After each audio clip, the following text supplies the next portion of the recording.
এমন অনেক দিন গেছে, আমি অধীর আগ্রহে অপেক্ষায় থেকেছি। হেমন্তে পাতা ঝরার শব্দ শুনবো বলে নিঃশব্দে অপেক্ষা করেছি বনভূমিতে। কোনো বন্ধুর জন্য কিংবা অন্য অনেকের জন্য, হয়তোবা ভবিষ্যতেও অপেক্ষা করব। এমন অনেক দিনই তো গেছে, কারো অপেক্ষায় বাড়ি বসে আছি। হয়তো কেউ বলেছিল অপেক্ষা করো, একসঙ্গে বেরোবো। এক শনিবার রাতে খুব ক্যাজুয়ালি কোনো বন্ধু ঘোরের মধ্যে গোঙানির মতো উচ্চারণ করেছিল, বাড়ি থেকো, ভোরবেলায় তোমাকে তুলে নেব। হয়তোবা ওর মনের মধ্যে ছিল চুনিয়া অথবা শ্রীপুর ফরেস্ট বাংলো। আমি অপেক্ষায় থেকেছি। যুদ্ধের অনেক আগে একবার আমার প্রিয় বন্ধু আলোক মিত্র ঠাট্টা করে বলেছিল, জীবনে তো কিছুই দেখলি না নুজ্জপিঠ পানশালা ছাড়া।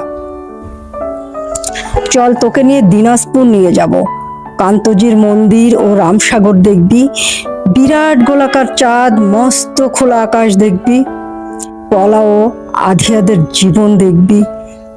গল্প টল্প লেখার ব্যাপারে কিছু উপাদান পেয়েও যেতে পারিস। তৈরি থাকিস, আমি আসব। আমি অপেক্ষায় থেকেছি। আমি বন্ধু, পরিচিত জন, এমনকি শত্রুর জন্য অপেক্ষায় থেকেছি। বন্ধুর মধুর হাসি আর শত্রুর ছুরির জন্য অপেক্ষায় থেকেছি। তো তোমার জন্য আমি অপেক্ষায় থাকবো না, প্রতীক্ষা করব। প্রতীক্ষা শব্দটি আমি শুধু তোমার জন্যই খুব যত্নে বুকের তরঙ্গে তুলে রাখলাম। অভিধানে শব্দ দুটি তেমন কোনো আলাদা মানে নেই, কিন্তু আমরা দুজনে জানি ওই দুই শব্দের মধ্যে পার্থক্য অনেক। অপেক্ষা একটা দরকারি শব্দ, আর পরে দোতনাহীন, ব্যঞ্জনাবিহীন, অনেকের প্রয়োজন মেটায়। প্রতীক্ষায় আমাদের ব্যবহার্য সঠিক শব্দ, অনুমান অপর শব্দটি আমাদের ব্যবহারের অযোগ্য।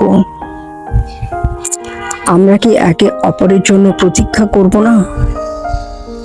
আমি তোমার জন্য পথে প্রান্তে অসতের মতো দাঁড়িয়ে থাকব, ওই বৃক্ষ অনন্তকাল ধরে যোগ্য পথিকের জন্য প্রতীক্ষমান।